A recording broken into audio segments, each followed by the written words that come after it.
TEKNAF as far as the eye can see. They trudge through treacherously deep mud, across rice paddy fields and past rain-swollen creeks into Bangladesh. Tens of thousands of Rohingya Muslims, fleeing the latest round of violence to engulf their homes in Myanmar, have been walking for days or handing over their meager savings to Burmese and Bangladeshi smugglers to escape what they describe as certain death. Exhausted mothers clutched listless infants. Catatonically terrified children clung to bone-weary fathers. Young children with blank eyes carried even younger siblings.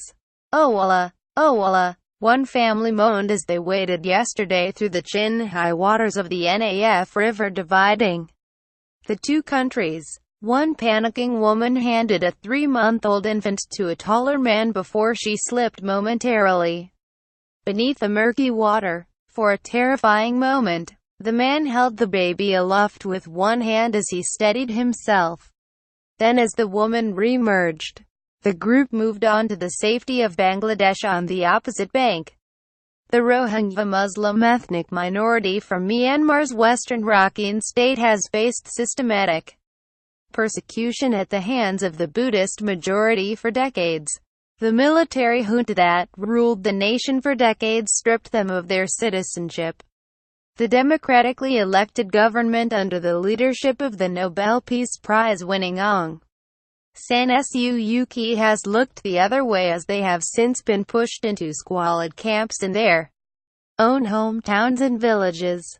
For a people who have already lived through unimaginable horrors, including mass rapes and brutal killings decried by the United Nations, it seems as if the misery will never end. Fresh horror was unleashed on August 25, when fighters of the Arakan Rohingya Salvation Army attacked government troops and prompted Myanmar soldiers to retaliate with clearance operations they say were aimed at flushing insurgents out from Rohingya villages. The Myanmar government blames the insurgents for setting fire to their own homes and killing Buddhists in their home state of Rakhine. The exhausted and starving refugees pouring into Bangladesh tell a different story. Of targeted shootings by Myanmar troops. Of warnings to leave their homes if they wanted to live. And so they left. They abandoned all but what they could carry: a few kitchen utensils, a bag of rice, a tattered mattress. Dilara Begum sat on a mound of river clay, too exhausted to move as the half-naked son she cradled in one arm ran his tongue over chapped lips. 2 other children filled a plastic water bottle with the swirling brown river water and then each took small sips in turn. The Myanmar army burnt the houses in Begum's village near the town of moaned as the residents fled. "I'm very hungry," Begum said in a low moan. She cannot remember when the family last ate. She has no food and hardly any money left after paying a smuggler about 10,000 Myanmar kyat, worth about $7.40, for each person to be carried across the river in a rickety wooden boat.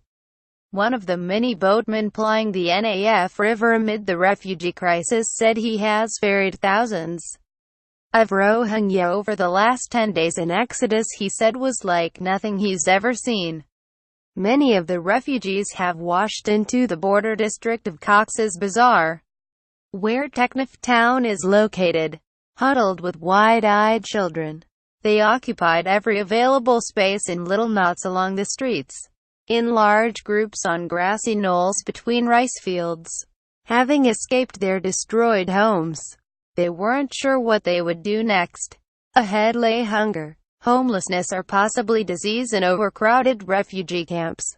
Bangladesh, one of the world's poorest countries, was already sheltering some 100,000 Rohingya refugees before another 123,000 flooded in after August 25, according to the UN Refugee Agency's latest estimate on yesterday. With aid groups unable to access violence-ridden areas of Myanmar, it's unclear how many are left behind.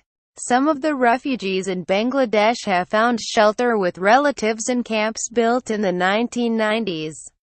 Tens of thousands of others squat in open fields or collect bamboo sticks from the nearby woods to build their own shelters. In the markets of Cox's Bazar, some have sought to profit from the tragedy.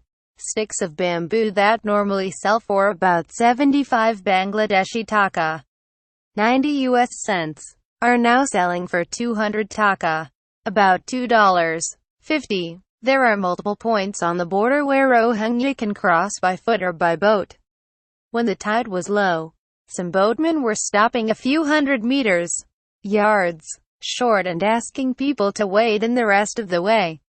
Last week, at least 3 boats capsized, spilling dozens of people into the brackish waters. Some managed to swim to safety, but at least 26 people drowned. Members of Myanmar's Rohingya ethnic minority walked through rice fields after crossing the border into Bangladesh near Cox's Bazar's TEKNAF area.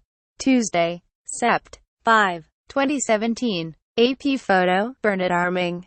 Noor Kabir said he crossed the river on Sunday, and that many more have tried to swim the expanse on their own strength. They try to cross the river at night and drown. Kabir said, some members of the Bangladeshi border guards, moved by the suffering around them, have interpreted the government's silence about the refugee influx in recent days as approval for letting them in. This is a time to show humanity, one paramilitary soldier said, asking that he and his colleagues not be named because they were not authorized to speak with media. Officials haven't said let them enter, but they haven't said stop them either. Another guard said they were trying to guide the terrified refugees crossing the river to spots along the slippery bank where it was easier to clamber up out of the water. I saw a woman with a 13-day-old baby. Her breast milk had dried. She was feeding her baby this dirty water, he said. That made me cry. Quote,